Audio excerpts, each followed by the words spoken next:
Hello everyone, welcome to AKSIS academy daily current affairs.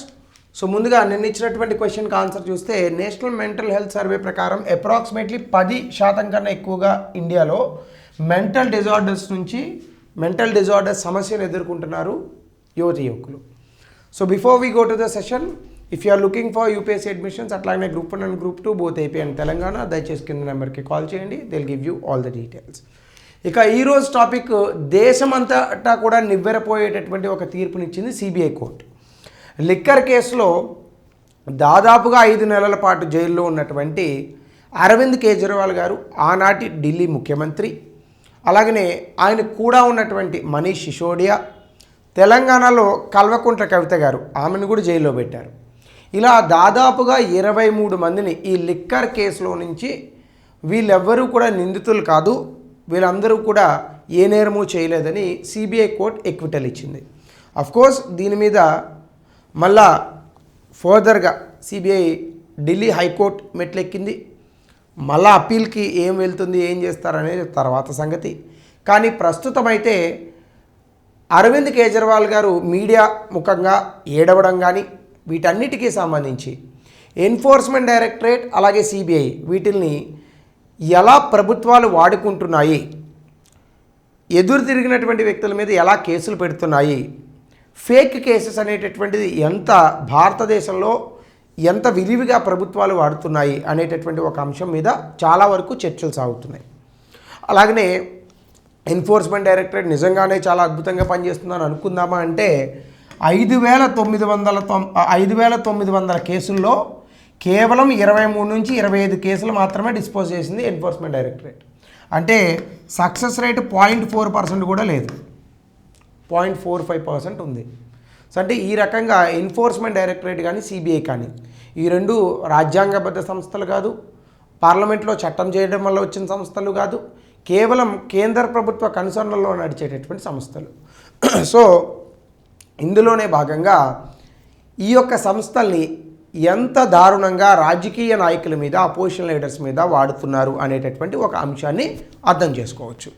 అలాగే ముఖ్యంగా enforcement directorate పెట్టినటువంటి politicians మీద కేసులు 85% అపోజిషన్ వ్యక్తుల మీద ఉండడం గమనార్హం.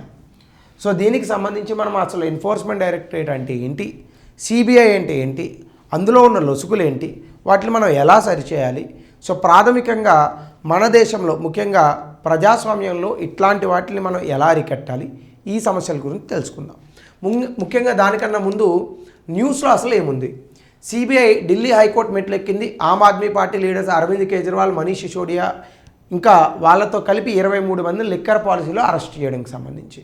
ఇందులోనే కల్వకుంట్ల కవిత గారిని కూడా ఆ రోజు ఎందుకు అరెస్ట్ చేశారో, అసలు ఈ లిక్కర్ పాలసీ ఏంటి అనేటటువంటిది నేను ఆల్రెడీ ఒక వీడియో చేశాను ఒక 7 నెలల క్రితంతో. మీరు ఒకసారి ఆ వీడియోని చూసి ఇక్కడికి రండి. అట్లాగనే ఈ అప్పీలు కేవలం ట్రయల్ కోర్ట్ డిశ్చార్జ్ ఆర్డర్ ఇచ్చిన తర్వాత గంటల వ్యవధిలోనే అప్పీల్కి వెళ్ళారు, మళ్ళా కేసు అనేటటువంటిది వస్తుంది. కానీ ప్రస్తుతానికి సిబిఐ కోర్టు అయితే మాత్రం ఏం చెప్పిందంటే, ముందుగా అసలు సిబిఐ ఏం చెప్పిందంటే ట్రయల్ కోర్టు చాలా ఇంపార్టెంట్ ఆస్పెక్ట్స్ ఆఫ్ ఇన్వెస్టిగేషన్, మేము చేసిన దర్యాప్తులో చాలా ప్రాముఖ్యమైనటువంటి అంశాలను ఎడిక్వేట్గా కన్సిడర్ చేయలేదు. ట్రయల్ కోర్టు సిబిఐని అయితే క్రిటిసైజ్ చేసింది. అదేంటంటే ఇన్వెస్టిగేషన్లో చాలా తప్పులు ఉన్నాయి, అలాగనే ఛార్జ్ షీట్ ఎన్నో 1000 పేజీలు అంతా రాశారు, అందులో ఏం లేదు, అంతా డొల్లే, అందులో ఉన్నటువంటి విట్నెసెస్ కూడా అవన్నీ కూడా కరెక్ట్ కాదు. సో స్పెషల్ సిబిఐ జడ్జి కూడా అరవింద్ కేజ్రీవాల్ని ఏ ఎవిడెన్స్ మెటీరియల్ లేకుండా అతను అరెస్ట్ చేశారు అని చెప్పారు. ఇప్పుడు మళ్ళా అరవింద్ కేజ్రీవాల్ ఉదంతం అనేటటువంటిది మీడియా ఛానల్స్లో విపరీతమైనటువంటి చర్చగా మారింది.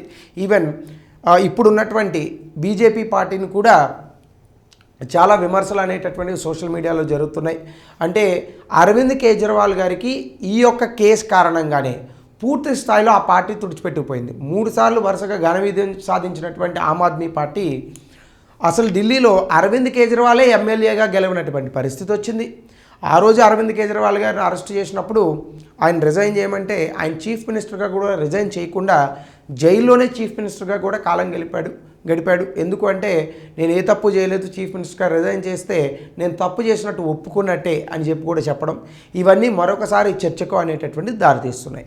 అయితే ఈ క్రమంలోనే మనం కనుక చూస్తే కంటెక్స్ట్, ఆఫ్కోర్స్ దీని మీద కవిత గారు కూడా కొంత వివరణ ఇచ్చారు. నేను నిర్దోషినని ఆ రోజే చెప్పాను, ఈరోజు అది నిజమైంది అని చెప్పేసి దీని మీద విమర్శలు ప్రతి విమర్శలు అనేటటువంటివి జరుగుతూనే ఉంటాయి. అయితే ఒక్కసారి కనుక మనము ఇక్కడ మనం కనుక ఈ యొక్క సిబిఐకి సంబంధించి అసలు ఎన్ఫోర్స్మెంట్ డైరెక్టరేట్ అంటే ఏంటి, సిబిఐ అంటే ఏంటి, ఈ రెండు అంశాలని మనం చూడాలి. అసలు కాంటెక్స్ట్ ఏంటి అంటే ఇక్కడ మనకు కాంటెక్స్ట్ ఇందాక పడలేదు. ఎక్కువ శాతం ప్రభుత్వం అంటే గవర్నమెంట్ అనేటటువంటిది ఈ ఎన్ఫోర్స్మెంట్ డైరెక్టరేట్ అట్లాగనే సిబిఐని వాడుకొని చాలామంది రాజకీయ నాయకులపైన, ముఖ్యంగా రూలింగ్ పార్టీకి వ్యతిరేకంగా ఉన్నటువంటి రాజకీయ నాయకులపైన, అపోజిషన్ లీడర్స్ పైన కేసులు పెడుతున్నారు అనేటటువంటి దీని యొక్క ముఖ్య ఉద్దేశం. దీనికి సంబంధించి గతంలో కూడా రాహుల్ గాంధీ గారు పార్లమెంట్లో ఇటీవల కాలంలో దీని మీద చర్చ కూడా ఒక రకమైనటువంటి విమర్శ చేశారు ప్రభుత్వం మీద. ముఖ్యంగా అరవింద్ కేజ్రీవాల్ గారి ఉదంతాన్ని కూడా అక్కడ తెలిపినటువంటి సంగతి మనందరం కూడా న్యూస్ ఛానల్స్లో వినే ఉంటాం. అయితే ఒక్కసారి అసలు ఎన్ఫోర్స్మెంట్ డైరెక్టరేట్కి కనుక మనం వస్తే ఇది ఒక మల్టీ డిసిప్లినరీ ఆర్గనైజేషన్. ఇందులో మనకి మనీ లాండరింగ్ అంటే డబ్బుని ఒక చోట నుంచి మరొక చోటికి ఇల్లీగల్ చట్ట వ్యతిరేకంగా కనుక తరలిస్తే దీన్ని ఎక్కువగా ఎన్ఫోర్స్మెంట్ డైరెక్టరేట్ ఇన్వెస్టిగేట్ చేస్తూ ఉంటుంది. సాధారణంగా మన దేశం నుంచి స్వదేశాలకు తరలించేటటువంటి డబ్బుకు సంబంధించినటువంటి కేసుల్ని ఈడీ చూస్తూ ఉంటుంది.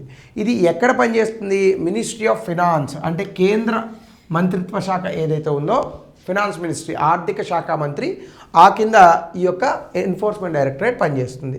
ఇది 1956లో ఎన్ఫోర్స్మెంట్ యూనిట్గా ఉండేది ఫెరాలో. అయితే దీన్ని ఎన్ఫోర్స్మెంట్ డైరెక్టరేట్గా 1957లో వాడారు. అయితే తర్వాత డిపార్ట్మెంట్ ఆఫ్ రెవెన్యూకి దీన్ని 1960లో దీని తాలూకా కంట్రోల్ అనేటటువంటి దాన్ని ఇచ్చారు. సో అలాగే సెంట్రల్ బ్యూరో ఆఫ్ ఇన్వెస్టిగేషన్ కనుక మనం చూస్తే ఇది 1963లో మినిస్ట్రీ ఆఫ్ హోమ్ అంటే కేంద్ర హోం మంత్రిత్వ శాఖ ఒక చిన్న రెజల్యూషన్తో దీన్ని క్రియేట్ చేసింది. దీని తాలూకా అధికారాలన్నీ కూడా Delhi special police establishment act, Britishers పూర్వం అంటే స్వతంత్రానికి పూర్వం 1946లో బ్రిటిషర్లు చేసినటువంటి చట్టం. రోజు సిబిఐని ఎందుకు క్రియేట్ చేశారో తెలుసా? భారతదేశంలో ఉన్నటువంటి రాజకీయ నాయకులు ఎవరెవరైతే స్వాతంత్రాన్ని అడుగుతున్నారో వాళ్ళని అరెస్ట్ చేసి లోపల పెట్టడానికి వేశారు ఈ చట్టాన్ని. సో దాని ప్రకారం దీని తాలూకా అధికారాలను పొందుతుంది. అయితే ఇది ఏ మినిస్ట్రీ కింద పనిచేస్తుంది? Ministry of personal public grievances and pensions. అయితే ఒరిజినల్గా ఇది world war II corruption in war and supply department కింద ఇది పనిచేసేది. ఎక్కువగా భారతీయుల్ని ఇందులో అరెస్ట్ చేయడానికి సిబిఐని వాడేవారు. సో ఇప్పుడు రోల్ ఆఫ్ సివిసి అనేటటువంటిది కూడా మనకు ఉంది. సెంట్రల్ విజిలెన్స్ కమిషన్ అని అంటారు. Central vigilance commission deputy director లెవెల్లో అపాయింట్మెంట్ ఆఫీసర్స్ అనేటటువంటివి ఏవైతే ఉందో దీన్ని ఎవరు ఇస్తారు అంటే సెంట్రల్ విజిలెన్స్ కమిషన్. అంటే ఒక రకంగా ఎన్ఫోర్స్మెంట్ డైరెక్టరేట్లో appointments of officers at deputy director level అంతా కూడా, దానికన్నా అబౌవ్ అంతా కూడా ఒక కమిటీ, సెంట్రల్ విజిలెన్స్ కమిషన్ లేదా సెంట్రల్ విజిలెన్స్ కమిషనర్ చైర్ అయినటువంటి ఒక కమిటీ సిఫార్సుల మేరకే వెళ్ళి అపాయింట్ చేస్తారు. సిబిఐకి సంబంధించి సెంట్రల్ విజిలెన్స్ కమిషన్కి సూపరింటెండెంట్ కంట్రోల్ ఉంటుంది. ముఖ్యంగా ప్రివెన్షన్ ఆఫ్ కరప్షన్ యాక్ట్ అని అవినీతిని అంతం చేయడానికి 1988లో ఒక చట్టం తీసుకొచ్చాం. ఈ చట్టం కింద వచ్చేటటువంటి అన్ని రకాల అవినీతి కేసుల్ని సిబిఐ ఇన్వెస్టిగేట్ చేస్తుంది. దీని మీద పవర్ అంతా కూడా మనకి సివిసి, సెంట్రల్ విజిలెన్స్ కమిషన్కి ఉంటుంది. అలాగనే దీనికి సంబంధించినటువంటి కరప్షన్ కేసెస్కి ఈ యొక్క సెంట్రల్ విజిలెన్స్ కమిషనర్ సిబిఐకి ఇన్వెస్టిగేషన్ సంబంధించి డైరెక్షన్స్ ఇవ్వచ్చు. ప్రోగ్రెస్ ఎంతవరకు జరిగింది, ప్రాసిక్యూషన్ శాంక్షన్స్, ఇవన్నీ కూడా సెంట్రల్ విజిలెన్స్ కమిషనే చేస్తుంది. అలాగనే ఎస్పీ లెవెల్ అంతకన్నా ఎక్కువ ఉన్నటువంటి డైరెక్టర్స్ని కూడా సెంట్రల్ విజిలెన్స్ కమిషనర్ చైర్ అయినటువంటి కమిటీనే నిర్ణయాలు తీసుకుంటుంది. ఇది సాధారణంగా మనకు ఉన్నటువంటి స్ట్రక్చర్. అయితే డైరెక్టర్ గురించి కనుక మనం చూస్తే ఎన్ఫోర్స్మెంట్ డైరెక్టరేట్లో అపాయింట్మెంట్ ఆఫ్ ద డైరెక్టర్ అంటే ఎన్ఫోర్స్మెంట్ డైరెక్టరేట్ తాలూకా డైరెక్టర్ని ఎవరు అపాయింట్ చేస్తారు? కేంద్ర ప్రభుత్వమే ఒక కమిటీ ఉంటుంది. ఆ కమిటీని ఎవరు చైర్ చేస్తారు? Central vigilance commissioner. వీళ్ళు ఈ యొక్క డైరెక్టర్ని ఎన్నుకుంటారు లేదా అపాయింట్ చేస్తారు.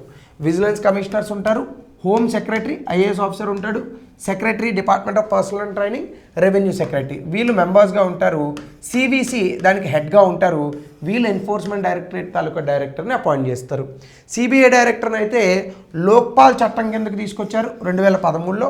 ఇందులో చాలా అద్భుతమైన కమిటీ ఉంటుంది. Prime minister, leader of opposition in Lok Sabha, chief justice of India లేదా నామినేటెడ్ సుప్రీంకోర్టు జడ్జి వీళ్ళు ఉంటారు. ఇంత అద్భుతమైనటువంటి సిబిఐని కూడా కోర్స్ రాజకీయ కారణాలకు వాడుతున్నారు. కానీ సిబిఐ స్ట్రైక్ రేట్ కనుక మనం చూసుకుంటే ఎన్ఫోర్స్మెంట్ డైరెక్టరేట్తో పోలిస్తే చాలా అద్భుతంగా ఉంటుంది.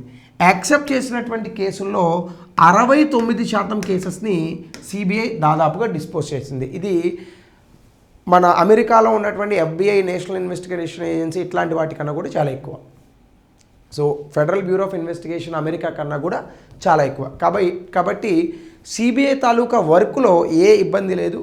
కానీ సిబిఐని వాడుకోవడంలో కొంత ఇబ్బంది అనేటటువంటిది ఉంది. ఆ కోణంలోనే సుప్రీంకోర్టు సిబిఐని కేజ్డ్ ప్యారెట్ అనేటటువంటి ఒక పేరుతో పిలిచింది. సో అట్లానే కనుక మనం చూస్తే జ్యూరిస్డిక్షన్, ఎన్ఫోర్స్మెంట్ డైరెక్టరేట్ ఫెమా అని ఒక యాక్ట్ ఉంది. అదేంటి, ఫారెన్ ఎక్స్చేంజ్ మేనేజ్మెంట్ యాక్ట్, అలాగే prevention of money laundering act. India wide Jammu and కాశ్మీర్తో సహా ఈ 2 చట్టాలను ఎన్ఫోర్స్ చేసి ఈ యొక్క కరప్షన్ అనేటటువంటి దాన్ని అరికట్టడానికి ఎక్కువగా ఎన్ఫోర్స్మెంట్ డైరెక్టరేట్ పనిచేస్తూ ఉంటుంది. ఒక పర్సన్ మీద, ఒక కంపెనీ మీద కూడా ఎన్ఫోర్స్మెంట్ డైరెక్టరేట్ కేసు పెట్టచ్చు. ఎన్ఫోర్స్మెంట్ డైరెక్టరేట్తో ఉన్నటువంటి పరిస్థితి ఏంటంటే కొంత చట్టానికి ఇది కొంత విరుద్ధంగా ఉంటుంది. సాధారణంగా చట్టంలో ఏంటంటే you are innocent until proven guilty, నీకు శిక్ష పడేంత వరకు నువ్వు అమాయకుడివే చట్టం దృష్టిలో. కానీ ఎన్ఫోర్స్మెంట్ డైరెక్టరేట్ పెట్టిన కేసెస్కి you are guilty until proven innocent, అంటే నువ్వు నేరస్తుడివే అమాయకుడని నిరూపించుకునేంత వరకు. కాబట్టి బర్డెన్ ఆఫ్ ప్రూఫ్ ఏ వ్యక్తి మీద అయితే కేసు పెట్టారో ఆ వ్యక్తి మీద ఉంటుంది. రెండోది, ఎన్ఫోర్స్మెంట్ డైరెక్టరేట్ చేసినటువంటి అరెస్టులకి బెయిల్స్ ఉండవు. సో కాబట్టి ఎంత చక్కగా దాన్ని రాజకీయ నాయకుల మీద ప్రయోగిస్తారు అనేటటువంటిది మనందరికీ విదితమే. సో ఇందులోనే పబ్లిక్ సర్వెంట్స్ని కూడా మనీ లాండరింగ్ కేసెస్ కింద ఈడీలో అరెస్ట్ చేయొచ్చు. ఫెమా కేసెస్లో సంబంధించి సివిల్ కోర్ట్స్లో, పిఎంఎల్ఏ కేసెస్ క్రిమినల్ కోర్ట్స్లో కూడా ఎన్ఫోర్స్మెంట్ డైరెక్టరేట్ చేయగలుగుతుంది.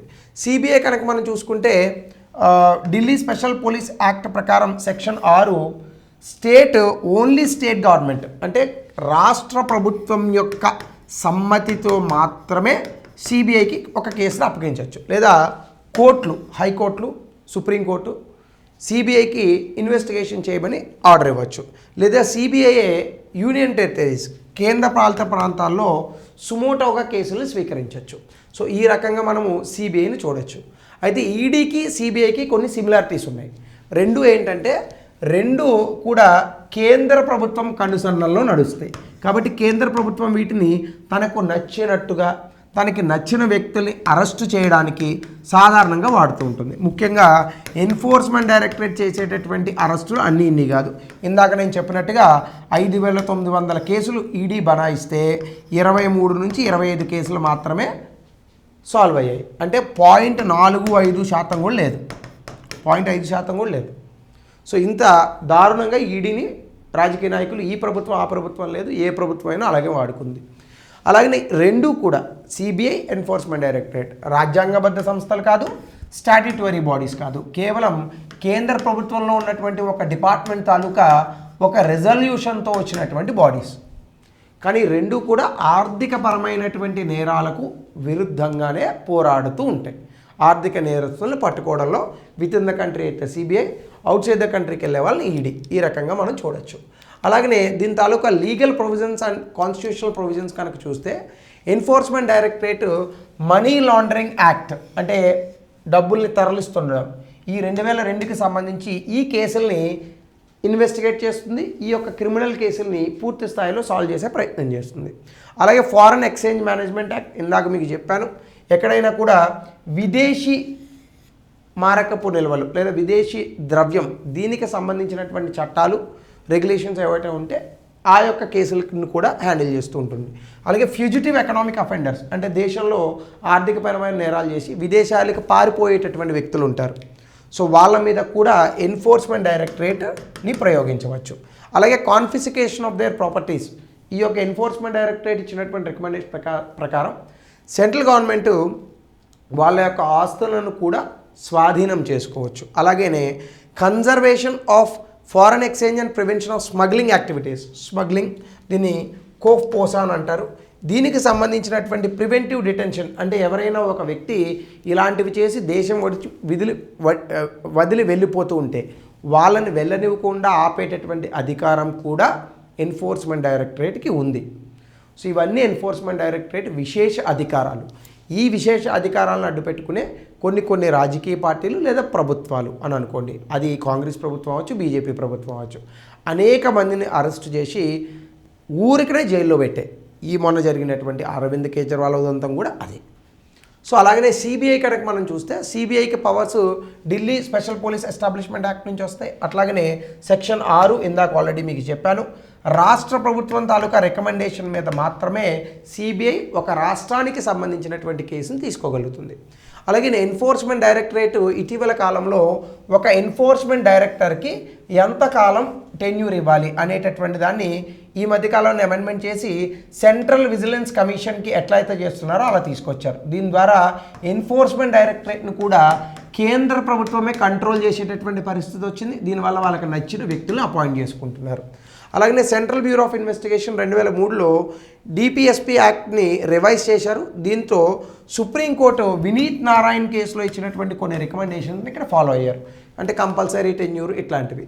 సో కాబట్టి ఒక కమిటీ ఉంటుంది, సెంట్రల్ విజిలెన్స్ కమిషన్, హోమ్ మినిస్ట్రీకి సంబంధించిన సెక్రటరీస్, అలాగే ministry of public and grievances secretaries, ఈ రెండు కూడా వీళ్ళు సెంట్రల్ గవర్నమెంట్కి సిబిఐ డైరెక్టర్ని అపాయింట్ చేయడం ఇస్తారు. ఇదే వినీత్ నారాయణ్ కేసులో సుప్రీంకోర్టు చెప్పినటువంటి అంశం. ఆ రకంగా సిబిఐ డైరెక్టర్ తాలూకా నియామకం అనేటటువంటి దాన్ని కొంతవరకు కంట్రోల్ చేశారు. అయినప్పటికీ సిబిఐని కూడా అనేక రకాలుగా వాడతారు. 2014లో లోక్పాల్ యాక్ట్ వచ్చింది. ఇక్కడ న్యూ కమిటీ ఒకటి వచ్చింది. అప్పటి నుంచి prime minister, leader of opposition, chief justice ఉంటారు. సో అంటే సిబిఐ డైరెక్టర్ అనేటటువంటి వాడికి 2 సంవత్సరాలు టెన్యూర్ ఇచ్చారు. అంటే ఖచ్చితంగా ఆ పోస్ట్లో 2 సంవత్సరాలు ఉంటాడు. సో ఇట్లా సెంట్రల్ విజిలెన్స్ కమిషన్ తాలూకా చట్టాలను మార్చి ఈడీని, సిబిఐ డైరెక్టర్ని ఆ పరిధిలోకి తీసుకొచ్చి కేంద్ర ప్రభుత్వం వాళ్ళని వాడుకొని చాలా వ్యక్తుల్ని అరెస్టు చేస్తోంది అనేటటువంటి విమర్శ ఈ యొక్క లిక్కర్ కేసు ద్వారా మళ్ళా బయటపడింది. సో ఇది మనం ఆలోచించాల్సినటువంటి విషయం. సో మీ కమెంట్ని ఎలా తెలియజేయాలంటే, అరవింద్ కేజ్రీవాల్ విషయంలో జరిగినటువంటి అంశం అది తప్పుడు కేసా, కరెక్ట్ కేసా? తప్పుడు కేసు అయితే ఎస్ అని పెట్టండి, లేదు అది కరెక్ట్ కేసే, లిక్కర్ కేసులో వాళ్ళని అరెస్ట్ చేయాలి అంటే నో అని పెట్టండి కమెంట్ సెక్షన్లో. సో దాన్ని బట్టి మనకు కూడా కొంచెం అర్థమవుతుంది. సో దీనికి సంబంధించి ఒక ప్రశ్న దయచేసి కమెంట్ సెక్షన్లో తెలపండి. అలాగే mains question, discuss the institutional framework and tenure of enforcement directorate and CBI directors 200 పదాల్లో రాయండి. సో ఇది దేశంలో జరుగుతున్నటువంటి చర్చకు సంబంధించి examination point of view ED and CBI. మరో కొత్త టాపిక్తో, చిన్న టాపిక్తో రేపు కలుద్దాం.